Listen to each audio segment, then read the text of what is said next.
saya langsung mau mengajak Bapak dan Ibu untuk Bapak dan Ibu melihat firman Tuhan. Hari ini saya akan membahas tentang doa orang yang benar. Buka Alkitab Bapak dan Ibu di Yakobus pasalnya ke-5, ayatnya yang ke-16. Yakobus pasal 5 ayatnya ke-16. Yang sudah temukan katakan amin. Oh, masih belum semua, saya tunggu.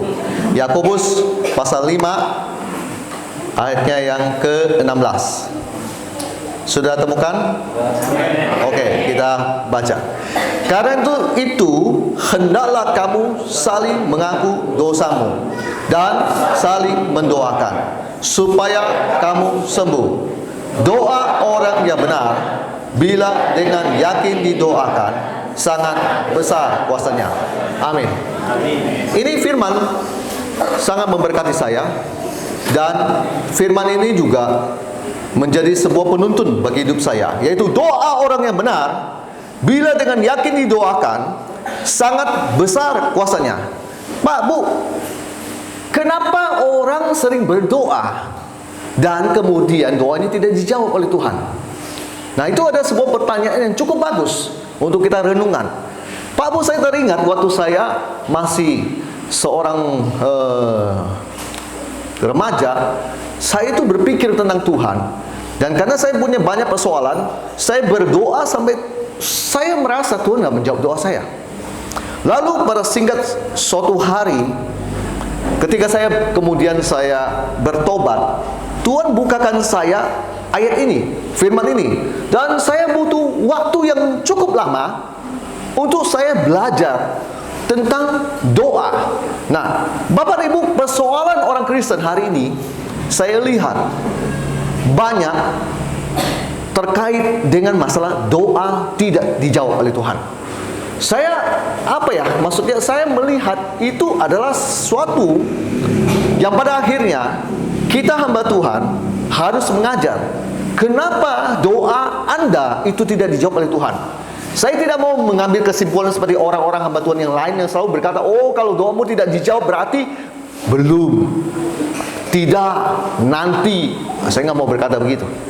Saya mau berkata apa yang Alkitab tulis. Dan saya mau berkata begini, Pak, Bu, kita semua maunya ketika kita menaikkan doa kepada Tuhan, doa kita itu didengar oleh Tuhan, dan doa itu kita dijawab oleh Tuhan. Maka daripada itu, kalau Bapak dan Ibu melihat firman ini, dikatakan satu persatu saya baca ya, doa orang yang benar. Jadi ada perkataan orang yang benar. Jadi di sini membahas tentang si pelaku, yaitu orang yang menaikkan doa itu. Satu persatu dulu. Di sini disebut si pelakunya ini, dia itu harus dalam posisi benar. Amin. Saya ulang lagi. Kalau Bapak dan Ibu melihat firman Tuhan, Yakobus pasal 5 ayat 16b, dimulai dengan perkataan doa orang yang benar. Berarti ada doa orang yang tidak benar, ada doa orang yang tidak kudus.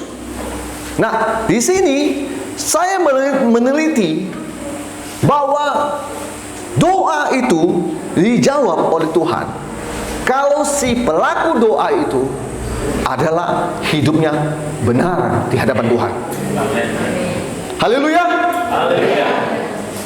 Maka daripada itu, jangan sembarangan yang hidup kita, Pak, Bu. Kalau Anda mau pastikan doamu dijawab oleh Tuhan, saya akan menyuruh Anda untuk Anda hidup benar di hadapan Tuhan.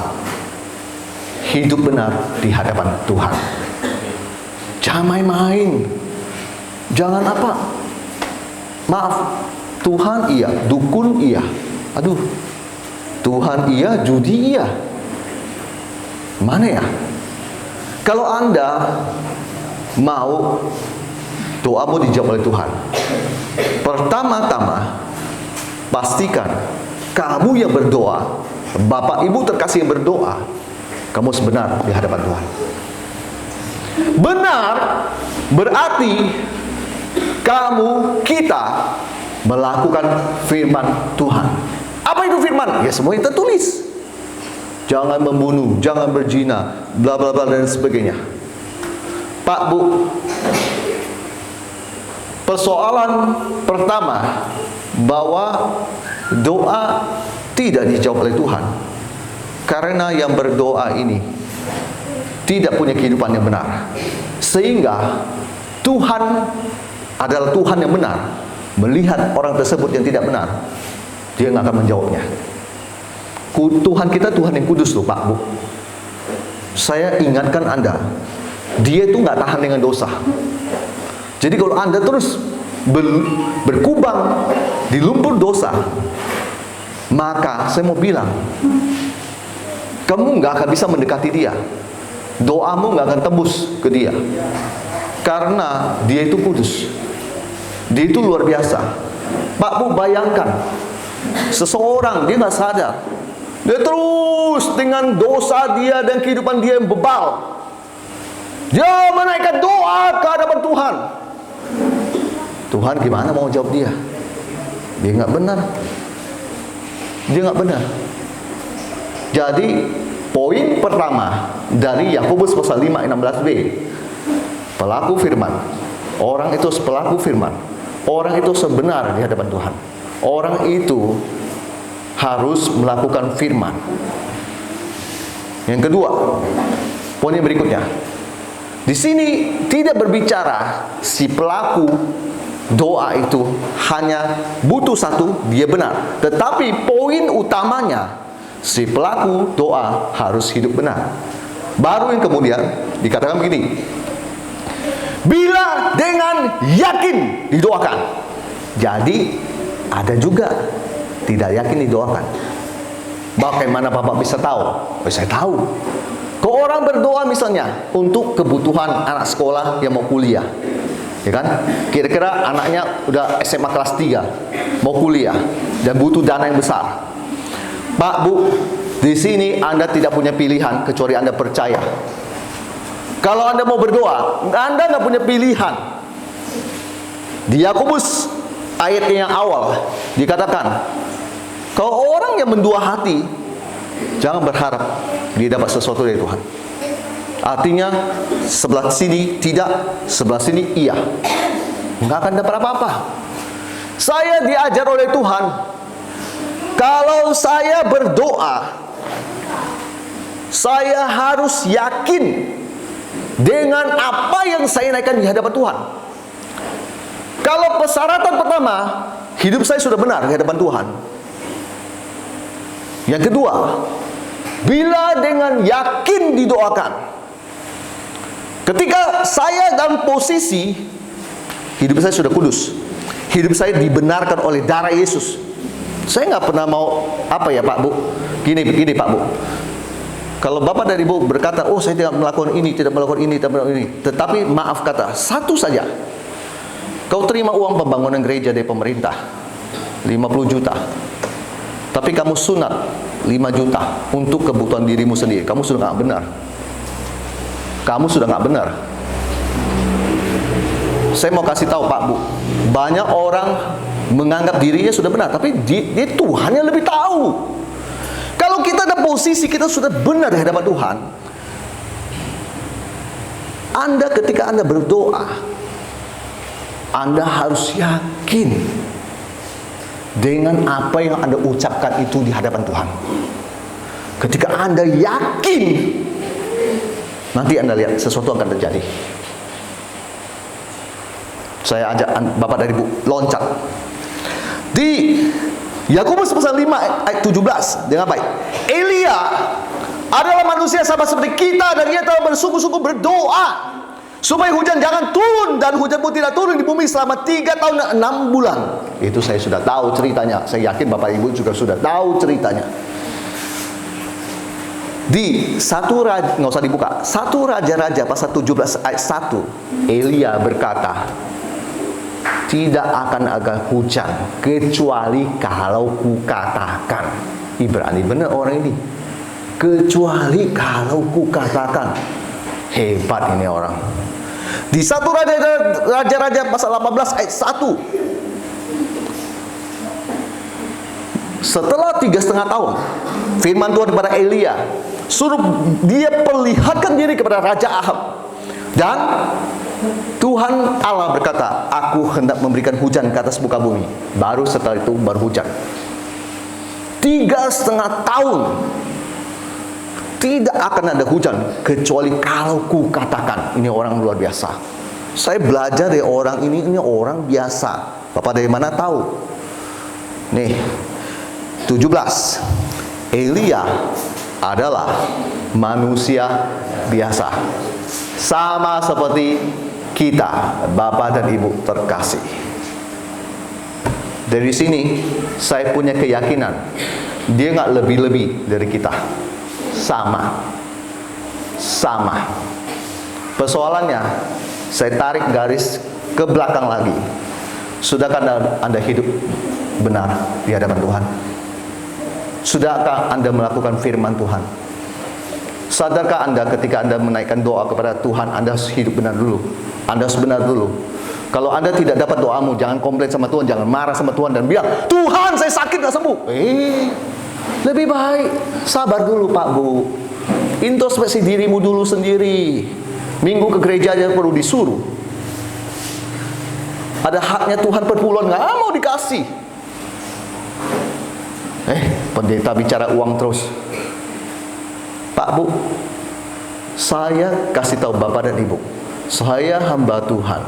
Tetapi saya selama hidup saya selalu mengembalikan perpuluhan kepada Tuhan lewat manusia, hamba Tuhan. Pak Bu, saya pikir nggak ada yang lebih baik kecuali saya menjadi pelaku firman. Supaya apa Pak Bu? Ketika saya berdoa, posisi saya sudah benar, doa orang benar. Dan yang berikutnya begini, lihat 18. Lalu ia berdoa pula dan langit menurunkan hujan dan bumi pun mengeluarkan buahnya. Nah, kalau Bapak dan Ibu meneliti di 1 Raja-Raja pasal 18 44 sampai 45, nggak usah dilihat. Nanti kalau mau lihat di rumah saja. Elia suruh bujangnya naik ke atas. Dan bujangnya bilang, aku nggak lihat apa-apa. 6 kali dia suruh dia naik. Si nabi ini dengan percaya diri bahwa hujan akan datang. Di ayat 44, ketujuh kali dia naik ke atas, si bujang itu cuma bilang, ada awan kecil. Kalau awan kecil, seharusnya tidak bisa membawa hujan. Kalau logika saya juga berpikir seperti bujang ini berpikir. Dia bilang ada awan kecil sebesar telapak tangan timbul dari laut. Nah, yang saya kadang tidak nyangka dan sangat tidak nyangka, 45 dikatakan, maka dalam sekejap langit menjadi kelam oleh awan badai, lalu turunlah hujan yang lebat. Ahab naik ke kereta lalu pergi ke Yisrael. Pak Bu, saya ini diajar oleh Tuhan bertahun-tahun sejak saya jadi hamba Tuhan. Saya diajar oleh Tuhan tentang peristiwa seperti kayak begini. 6 kali lihat nggak ada apa-apa, 7 kali lihat awan cuma kecil sebesar telapak tangan, awan gelap. Cuma awan kecil sebesar itu timbul. Bapak dan Ibu tahu nggak? Sekecil apapun yang kau lihat, tiba-tiba bisa gelap semua dan hujan lebat. Kalau Tuhan yang berkuasa, kita nggak bisa ngomong apa. Saya sudah sering ngalami Pak Bu. Lawan saya itu, lawan dulu waktu saya masih bekerja di perusahaan, dia perusahaan raksasa, si A, si B, si C. Sekecil Tuhan kasih sebuah pengharapan, membawa saya untuk berani dan datang dan berdoa di hadapan Tuhan. Saya berdoa, maaf Tuhan, kami mau menang. Ini saingan kami si A, si B, si C. Ya, saya doanya begini. Saya mau kalahkan mereka. Saya mau jadi menang dalam nama Yesus. Satu kecil kesempatan cuma diundang untuk presentasi di hadapan mereka. Pada akhirnya kami pemenangnya. Padahal tidak ada harapan untuk menang. Sama kayak ini. Tidak ada harapan, adakan hujan besar. Tidak ada harapan. Tapi kalau Tuhan mau menyertai, kamu mau apa? Hah? Kamu bisa ngomong apa-apa. Kecil. Tapi Tuhan bikin. Tiba-tiba berubah semua. Pak, Bu, saya pernah berdiri di tengah awan-awan yang gelap, sudah hujan rintik-rintik dan sebagainya. Saya dengan Yakobus pasal 5 ayat 16 ini, saya memberanikan diri. Saya berdiri di situ. Persoalan saya adalah, saya malu atau saya menang? Lalu saya berdiri di situ. Aku perintahkan kamu, awan gelap, kamu menyingkir dalam nama Yesus. Dan hujan kamu berhenti. Pak, Bu, doa-doa begitu. Orang Kristen zaman sekarang tuh gimana ya? Malas untuk berdoa begitu. Dan sehingga dia memilih, dia lari-lari di tengah hujan, pakai payung dan sebagainya. Padahal sebentar lagi dia mau menghadir KKR dan acara gereja. Pertanyaan saya, kenapa nggak boleh berdoa begitu? Siapa yang mengajar Anda bahwa nggak boleh? Kalau urusan apalagi untuk Tuhan, amin? Ini kan urusan buat Tuhan, amin? Pak, Bu, kalau bukan urusan buat Tuhan, ngapain kita berkumpul di sini? Amin? Saya berdoa di lapangan Senakin waktu tahun 2015 atau tahun berapa. Hari-hari sebelumnya hujan. Seorang WL bilang sama saya, Pak, hujan terus Pak, dan sebagainya. Saya dengan santai saya bilang, saya datang hujan berhenti. Sombong Pak, sombong. Ya suka hati kamu mau apalah. Pokoknya saya bilang, saya datang hujan berhenti. Memang angin kencang. Memang banyak hal terjadi. Saya lihat di tengah acara angin tiup itu apa? Itu layar proyektor, layar LCD itu tumbang dan sebagainya. Saya terus berdoa dalam hati. Tuhan, KKR belum selesai. Jangan hujan. Hujan, kami repot. Itu sound system semua mesti dibereskan. Sampai acara selesai, hampir jam 9-an, jam 10, kami pulang. Tak pernah saya lupa, sampai di Sungai Pinyu, nginap di motel itu. Kemudian petir langsung menyala-nyala. Yang ngantar saya udah pulang, saya masuk kamar. Dalam hitungan menit, hujan besar, banjir. Dan saya tidak pernah lupa peristiwa itu. Dan satu lagi, waktu di Singkawang, pertama kali saya datang ke Kalbar, saya lupa tahunnya, berarti itu kurang lebih 8-9 tahun yang lalu. Pertama kali saya datang ke Kalbar, pulang ke Kalbar, setelah bertahun-tahun, lebih dari 10 tahun saya nggak pernah pulang ke Kalbar.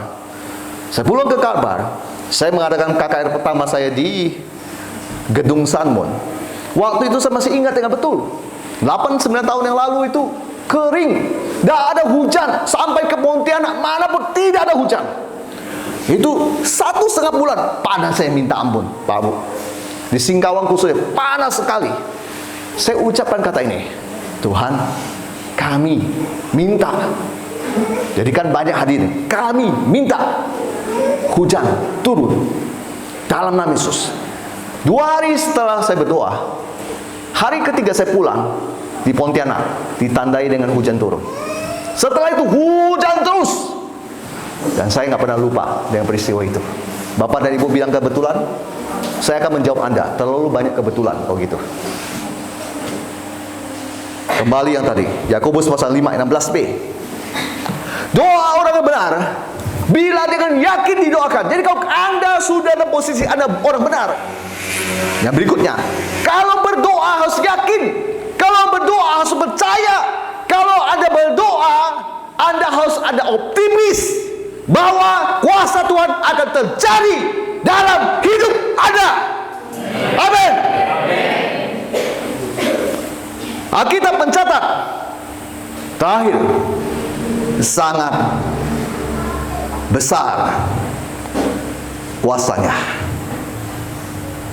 Kalau di bahasa Indonesia masa kini, mempunyai kuasa yang besar. Orang yang mendoakan tidak bisa dipisahkan dengan masalah kepercayaan iman dia. Terakhir, baru hasil. Bapak dan Ibu, kalau Anda mau hasil yang bagus, ini dulu, baru ini, baru hasil. Yang nangkap katakan amin. Amin. Yang nangkap katakan amin. Amin. Saya pastikan Bapak harus nangkap. Kalau tidak, ngapain Anda datang ke sini?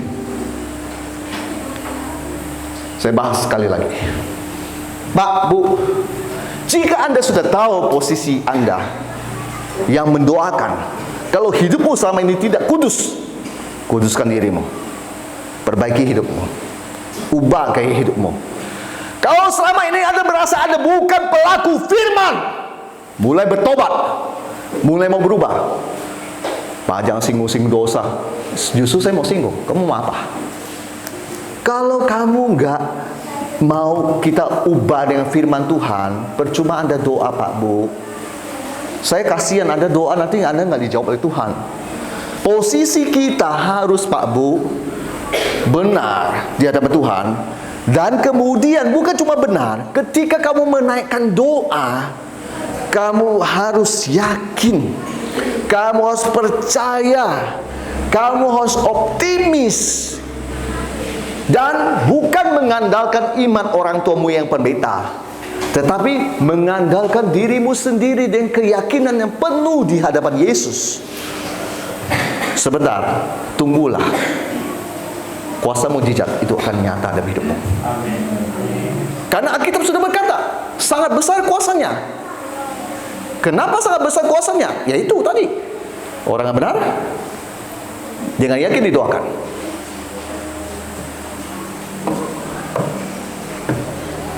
Pak, Bu, seumur saya paling malas kalau saya berdoa tuh pakai lama dijawab oleh Tuhan. Saya belajar bertahun-tahun dan Bapak Ibu cuma butuh waktu, kasih waktu duduk di sini dan mendengarkan saya. Saya butuh waktu belajar bertahun-tahun untuk saya mengerti firman Tuhan ini. Bapak dan Ibu cuma datang 1,5 jam lebih, kurang lebih, habis itu mendengar dan Anda tinggal praktek. Saya mempelajari hal-hal menyangkut doa, karena menurut saya itu adalah hal yang penting yang perlu diajarkan untuk jemaat, supaya iman pertumbuhan dia makin hari makin naik. Kalau jemaat tiap hari berdoa nggak dapat, kita sebagai hamba Tuhan kita juga pusing. Maunya kita membantu mereka untuk mengerti kehendak Tuhan yang sempurna. Amin. Maunya kita. Makanya saya ajarkan hal ini menyangkut doa, supaya Anda praktekkan, Anda buktikan sendiri kuasa Tuhan itu benar atau tidak. Pada saat saya tunjuk dia, saya tiba-tiba bilang, apa yang kau ingini, Ibu? Tuhan akan menjawab kamu. Emangnya saya siapa ngomong gitu? Pak, Bu, Elia berkata, tidak akan ada hujan kecuali ku katakan. 3,5 tahun sampai Tuhan yang berkata hujan sekarang. Saya tutup khotbah saya. Pak, Bu, kalau Anda mau mengalami mujizat dalam hidupmu, mulai Anda pelajari Yakobus 5:16b ini, di mana dikatakan doa orang yang benar. Posisimu harus benar, hidupmu harus benar, kelakuanmu harus benar. Di hadapan Tuhan apalagi harus benar. Kalau kamu bilang di hadapan Tuhan saya benar, tapi saya dengan manusia musuhan bertahun-tahun nggak mau bicara, kamu nggak benar. Kepahitan, kamu nggak benar. Kemudian dikatakan lagi, bila dengan yakin doakan. Alkitab berkata, kalau doa tidak dinaikkan dengan sebuah keyakinan, jangan kamu berdoa. Kalau kita posisi berdoa, entah itu dapat tidak dapat, posisi kita harus yakin kepada Tuhan. Jadi kalau di tengah diimpit kondisi situasi kesulitan keuangan, sangat gampang untuk pergi cari pinjaman di bank dan CU dan lain sebagainya, daripada kita berdiri dan kita berdoa. Itu sudah biasa saya lihat. Tetapi saya mengajarkan Bapak dan Ibu, kalau Anda berdoa, Anda harus yakin. Anda harus yakin dengan apa yang Anda ucapkan. Bukan berharap, tetapi yakin. Bukan berharap, tetapi yakin. Kalau Anda yakin, mukjizat akan terjadi. Pak, Bu, Bapak dan Ibu nonton video itu gampang yang di Sumba itu. Saya ngeditnya susah. Karena saya ngambil dari setiap lokasi berbeda. Ada Sumba Barat, Sumba Timur, Sumba Barat Daya, Sumba Tengah. 4 lokasi yang berbeda. Dan belum lagi butuh interview berhari-hari. Yang tadi yang ibu yang nangis-nangis itu, saya kasih tahu Anda, sangat paling susah cari dia. Telepon nggak mau diangkat lah, apa dia lagi kerja lah, apa dan sebagainya. Sampai suatu hari staf saya di sana berhasil menginterview dia. Waktu saya dengar itu, saya hatinya terharu. Ternyata perjuangan kami tidak pernah sia-sia. Staf kami itu berjuang berhari-hari untuk bisa interview dia. Dia hidupnya sangat merana, sangat kasihan, sakit-sakitan. Suatu hari ketemu saya di gereja GKII di daerah Sumba Timur. Saya doakan dia, langsung manifestasi, mau pukul orang dan sebagainya. Akhirnya jatuh. Kau ada kuasa Tuhan, kau mana bisa memukul orang yang Tuhan urapi? Gak bisa kamu. Lalu sembuh. Saya melihat itu semua. Saya makin percaya sama Yesusku, bahwa Dia luar biasa. Asal Anda mau doa dengan yakin.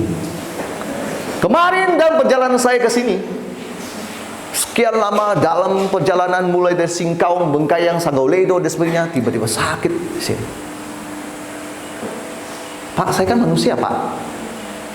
Oh, dia katanya yang melakukan mujizat itu dia sakit. Dia sakit tuh. Saya kasih tahu Bapak dan Ibu, saya manusia, bukan Tuhan, bukan dewa. Sakit. Bingung saya.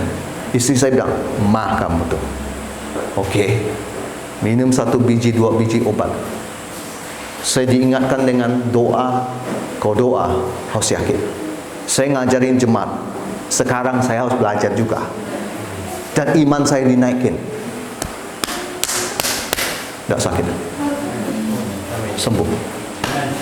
Kemarin jangankan begini, istri saya lihat sendiri, ketekan sakit, aduh sakit. Ya ayah, Tuhan Yesus baik. Dengan yakin didoakan. Alkitab berkata terakhir, sangat besar kuasanya. Silakan, Mike Keyboard.